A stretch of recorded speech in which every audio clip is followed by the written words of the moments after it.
Alrighty, let's get after it. To Christ be the glory again today here. 9:30 strategy, working out like a charm on the ES side of things, getting that very fine-tuned and honed in for what the backtesting shows and what the potential downside of that could be, and factoring that into the long-term size of what I want the time frame that I want this trade to play over for each individual trade intraday. But working like a charm today, getting filled pretty much immediately right out of the gate. So awesome opportunity in that regard. And now also playing onto this daily. I'm starting in with MES just to keep my size relatively small, and it's not looking so great as of right now, but didn't look so great starting off from yesterday's future session open, for what would have been today's session open, starting at that 1700 mark or 1800 mark coming into today.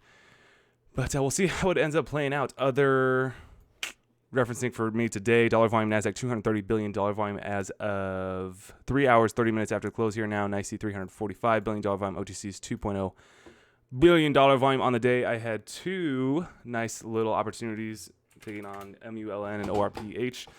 Plenty of opportunities out there, but MULN, gosh, this one just wish that had this one overnight. I missed it for whatever I was doing, looking at what the heck else I was looking at, but surely missed this one for how it was coming into the close of market hours and into after hours as well, for where it was holding. Very nice opportunity there for swinging this to the breakout point, pre-market looking as an awesome point from that position to be selling at least some into. From the get-go, had a little bit of a dip and rip, did actually fail break a little bit under that $2 whole dollar level under VWAP, but sure enough consolidated again, had a huge volume spike to get it to a new high of day during market hours, and then to hold around there. Sure enough, retested off of VWAP again, held there in this range, and I considered this to be all the while, I'll lead up before I get into my thesis for my entry, but all the while, just the temptation was overwhelming me of saying, I want to be in this, I want to be in this, I want to be in this, identifying all the factors and just saying I have to be willing to let it go. That would have been in reflection, that would have been a great lesson for me had this thing gone to just $50 today, right? That's astronomical, but in that sense of, for the percentage move that it did actually end up moving today, which was very nice, but had this thing gone absolutely crazy, what a restraint lesson that would have been for me today, to just have to sit there and watch it and not push any buttons whatsoever. Because in reality, too, this was $36 winner for the size I took on at 500 shares, even at that, and the 2% that I took it for. But had that thing done what I thought it was going to do the whole time, the overwhelming, wisdom side of me says, gosh, that would have been a great educational experiment for me to just have to sit there, because I haven't felt so convicted on a trade like this in a very, very long time. And just that little bit of FOMO, I guess, of missing out on it and saying, gosh, I still think there's plenty of opportunity there. I can get filled at any point here. These prices are just too nice.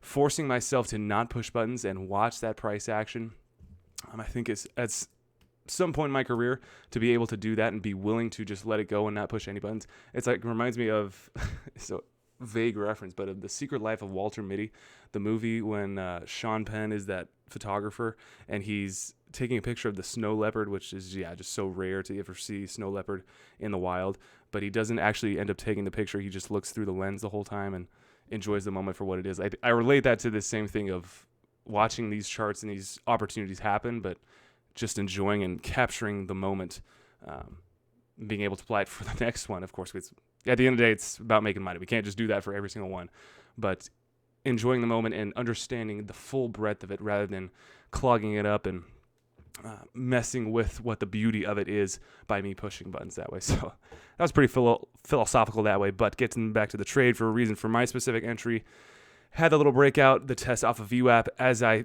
thought it was, what I was seeing was developing a little bit of a wedge here as it's deciding, okay, we are creating a lower high at this point, but it's also putting in higher lows. It's kind of developing its little wedge above VWAP. We're in the breakout range-ish. Yeah, we're in this breakout range, but it's not necessarily fully broken all the way out yet. We're still trending above. It's not fully completely died off yet to say that it's consolidating under the breakout, which would make me more convicted to even go long if it's consolidating right under that breakout again. But in terms of me chasing it, I didn't see it as that we were just so far moved away from the actual breakout point that would have definitely not involved me in this trade for in terms of chasing the trade far beyond the breakout. But of this little wedge we were developing, I'm saying if price starts to get back above there, start to test, break this little high, get above 2.2, I definitely want to be long this thing. And it happened extremely quickly. In this specific candle, hit right to 2.2, and I got filled at 2.21 essentially for how that moves. And then it was just playing around, petering for the rest of that minute candle, and then had the new breakout to high of day on the new actual breakout in the next minute candle, and then again had that little sell-off and was just petering and not continuing hard, which I didn't want to see. Wasn't a part of this breakout pattern that I wanted to see, but still factoring in, okay, that could be just a little fake out, tap out. It's not completely dead yet, but in order to secure myself, I was getting I think bleeding in a lot from that FOMO and the other emotions that I did not want to bring into this, but that were present. I took off 100 shares as it was just petering within this candle of kind of failing to just continue to explode to the upside in order to protect a little bit of my sense of self, saying if this was the only opportunity and it was an actual kind of fake out breakout, I'm at least going to secure some, and I can take, that allows me a little bit more slippage if we do just start to send it off the deep end and start to tank, break through VWAP here, break through low day very quickly for the amount of tension on this one was, and for the low floatiness that this thing is. Certainly could have done that very quickly. Crazy, mentioning this one before in the other daily trading recaps of just the crazy dilution of warrants that are out on this one. Just a crappy company, as all of these tickers are, but especially on this one, of keeping that in mind that it's not a bag holding situation. It's not a hope and hold. This specific trade was looking for that pure scalp of a huge breakout because of that low floatiness, because of the daily time frame that we were looking at here. This opportunity with big volume, that's the price action we were trying to see. And I didn't necessarily have this in mind coming into the trade, but as I was in it, I just immediately reverted to the style I learned from, I referenced him before, but I forget. I think he's a British guy. He trades some of the futures or Forex over there. He had some nice seminars in Clitics, and he talks with a cool accent I like listening to. But of his breakout and breakdown strategy of keeping the stop in line with the low of the previous candle to make a new relative high or relative low, vice versa, if it's a breakdown. So with that in mind, as prices continue to rise and break a new high within this candle, then within this candle, then within this candle, I'm keeping my stop and continually moving it up with that previous candle that made a new high. So then in this specific case, that then became the 957 candle, this low here of the stop of 227. I think the price was that I had that stop at, that should it fail, this candle created a new high. And I think, if you can get more aggressive, which this trade certainly would have allowed for, I was looking for the very quick, immediate scalp, that candle that makes a new high, setting your stop to the low of that candle, obviously allows you to not cut the pattern short, not cut the breakout short, but certainly force more precise of a trade, a more harder move that you want to see out of that trade specifically versus, and then even opening that up to different time frames of candles, opening up to a 5-minute candle if it's a longer term breakout. But for these little 1-minute quick morning session little teaser breakout that it really was, plenty of opportunity obviously, but in reality just a quick teaser of a morning before actually the afternoon breakout happened to full effect and beautiful opportunity there. Setting my stop there at that target, I enjoyed that. And I think I definitely saved myself a lot more profit, got a lot more profit than what I would have come into this thinking, okay, I'm just going to give it a lot of room. We're breaking out to new highs in this candle. Okay, it's pulling back, but I could see it consolidating here and maybe having another attempt there. And I would have set the stop for the rest of those 400 shares, like right just above entry, get myself break even, and would, of course, had to have taken the slippage all the way down there as it inevitably worked its way back to VWAP. So I think I like that strategy for what this specific breakout trade was, looking for a quicker and sharper breakout move, adjusting the stop accordingly to that parameter frame that I set up. I think I like that. I'm going to implement that more for breakouts and breakdowns going forward in the future. And then that just inclination and tingling in me around this 11:25-ish time frame, 11:30, was saying, gosh, I think I should take another 20 shares just for that. I still am long bias on this one. I'm bullish for what this chart is showing as of right now. It's testing VWAP here. I could see it pulling down, obviously risking either 205 if I want to be conservative, or risking that low day if I want to be a little bit cheeky, but saying do I think it could pull back maybe once more and test here again and then have some more rampage, or just right on it? And then sure enough, I went to go do something else, go work out or whatever it was.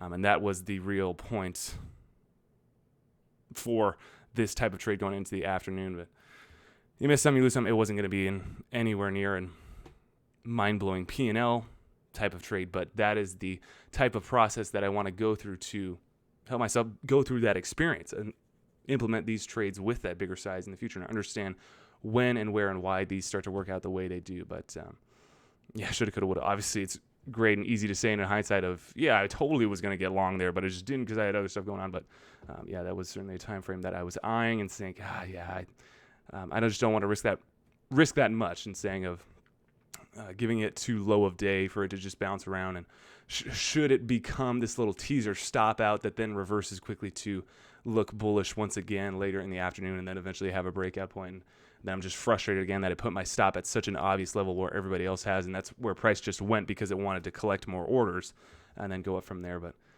learning lessons all around on that one, but I'll take the nice tiny little profit that I did on MULN today. That was pretty nice little move there on MLUN. ORPH was the second one.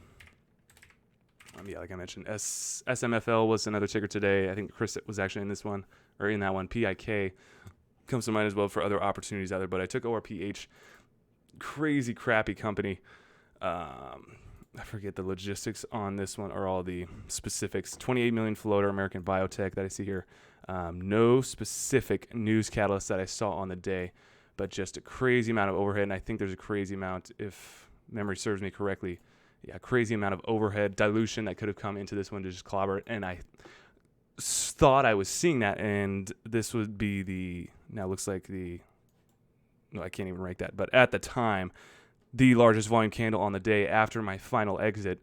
As soon as it got back above VWAP and spent a little bit of time there, just clobbered back to the downside of VWAP there. But sure enough, recovered and then ended up pushing to a new high off of that. I thought this specific candle was saying, okay, that was the dilution. That was kind of the meat of the move. That'll be the end of the day. But it was not. It had a curtain call left in it, and even another curtain call just before the close here for the afternoon session, before a harder sell-off again, that this candle was the biggest volume candle on the day, slamming it back down to the downside of VWAP there. That's some crazy dilution. And that's, in essence, it's always important to be understanding and getting that dilution information and being aware of it. But in reality, of when and if it is going to even act on the day, had they just waited until the end of the close and say, okay, we need price to be pushed up in order to be selling at better prices here. That's kind of the reason why we have the price movement up today. We want to be selling into, give it time, give buyers a chance to come in, the retail players to come in, so we can not only take their money, but take all their shares back and sell into them. So it's just those finicky games like that of, it's great to have that type of knowledge, but that ultimate crystal ball is just something that's out of our grasp, and kind of taking the chance on. That's why we set obvious risk parameters, and that's why identifying very profitable risk reward setups like this double bottom here that happened right out of the gate there. Of course, I wish I got filled a little bit better or played on it a little bit sooner. I missed it by 2 minutes for how it immediately bounced off of there. That 76-cent level again. Got filled eventually at 79.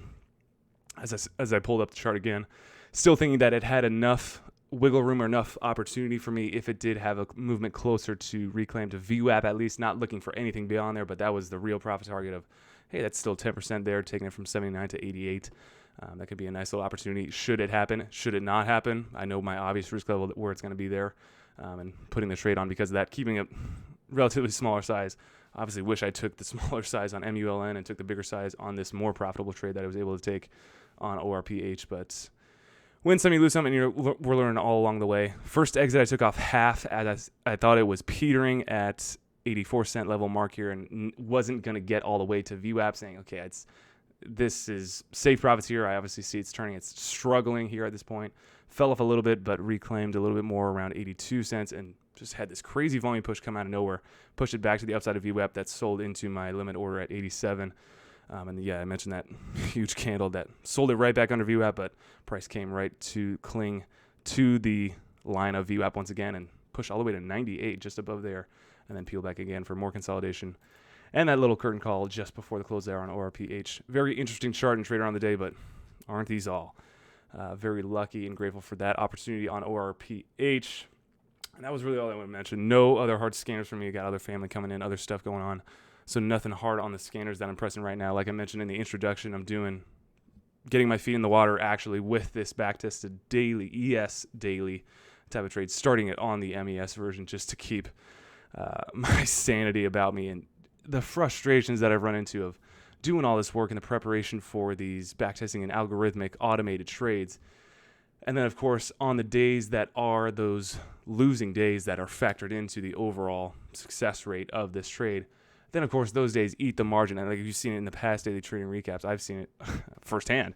But it's just frustrating of why did you have to, like, just the luck of the draw whenever I started. So if that day, unfortunately, was one of the losing days that I played this everyday strategy, oh gosh, now I don't even have like the full margin that I want to be taking on these actual trades. So, but that is the market, and that's why we come back to it every single day. So we're here to just take our tiny little slice, run away, and then come back for just another little tiny slice and run away, and then come back for just another little tiny slice. And sure enough, before we know it, we've